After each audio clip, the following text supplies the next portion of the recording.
There is a classical definition. I have, of course, my own view on that. Classical definition, sadhana is that what supports. Sadhana is generated from the terms being established in truth, or being established.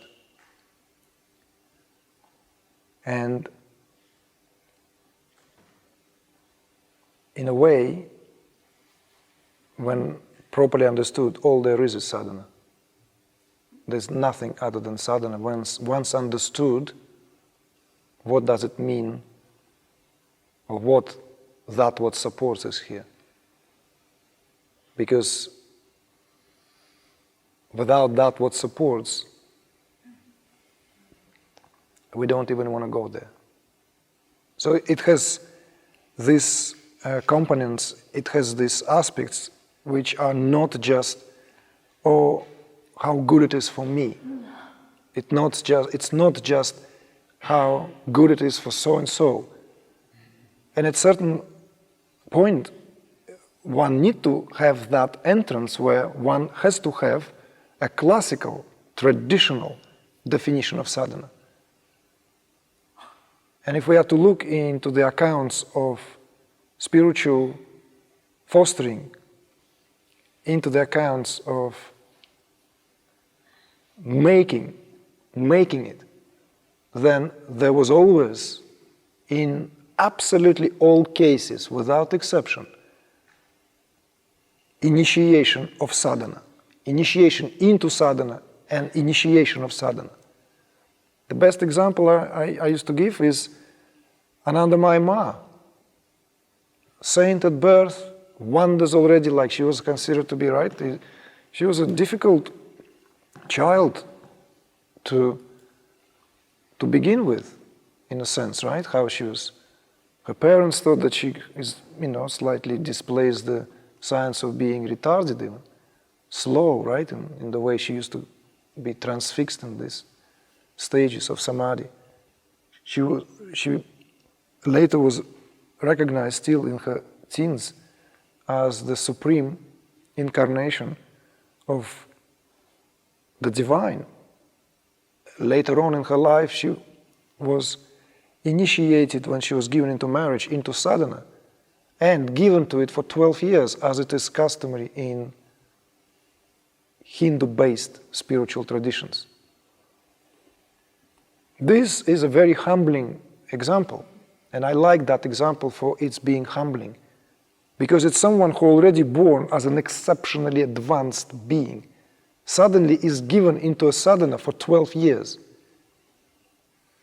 It really, really adjusts certain consumer-oriented mentality of a spiritual seeker who constantly hops around in hopes for some quick lottery-like ticket in terms of what this exemplifies. It's all traditions. Some sadhanas are more spectacular, others is more arduous, like reading The Daughter of Fire, the sadhana of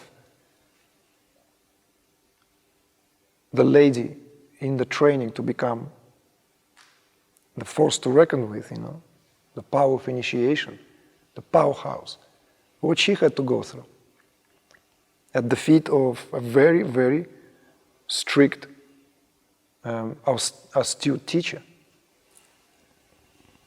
But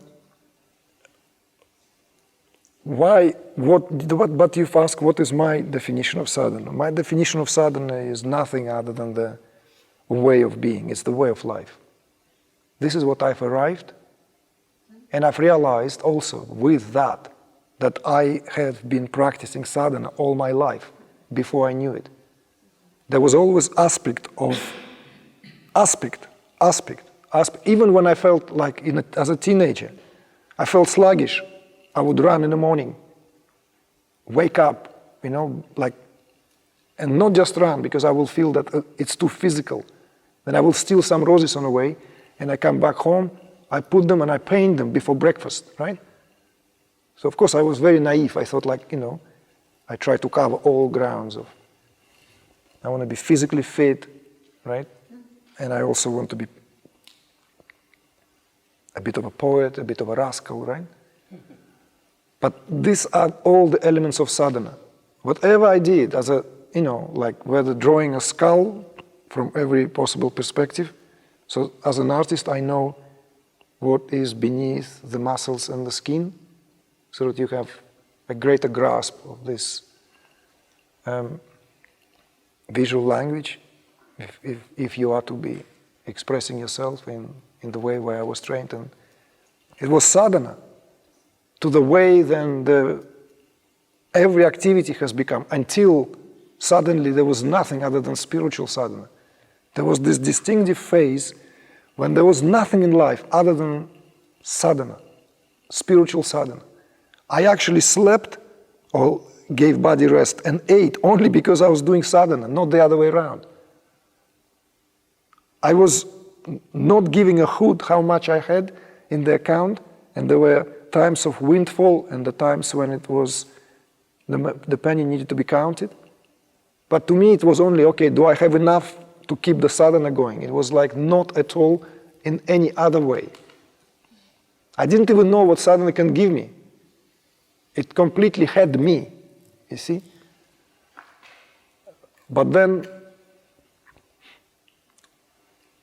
questions also asked, is my sadhana over? What is over is a certain aspect of sadhana. Certain aspect, meditative practices, chanting, certain exercises are over, right? There's much less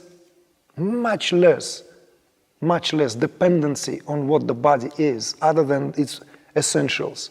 Because the body is simply a transitory phenomena and looked upon with a smile of a lovely acceptance, bewilderment even, of how can that be?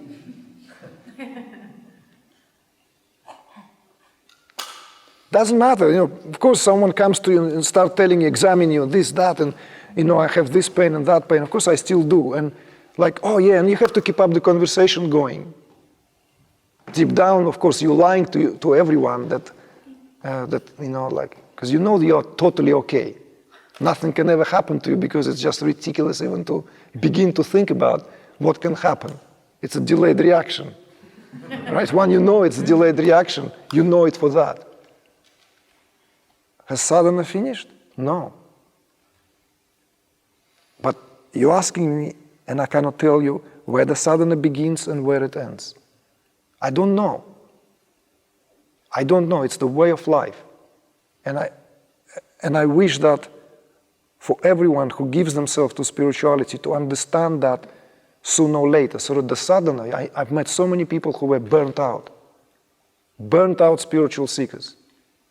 Burnt out because they thought sadhana is a phase where they've made it and then they can leave. Delayed reaction. There's nothing is made and then lived. You cannot enter the river even once. You are that river already. That river flows through you. As yourself, as your being. In that, everything one does is sadhana, because one is already established. One becomes the support of others, because one is support to oneself. Once one is support to oneself, it can carry. In everything, in architecture is like that. If column is strong, then it can carry a structure which is horizontal. If it's strong enough, it can carry a horizontal structure. If a column of light is bright, it does the same. It supports horizontal aspect of life, all of them without exception. Other than that, I don't know much more about sadhana. So maybe we can round it up now.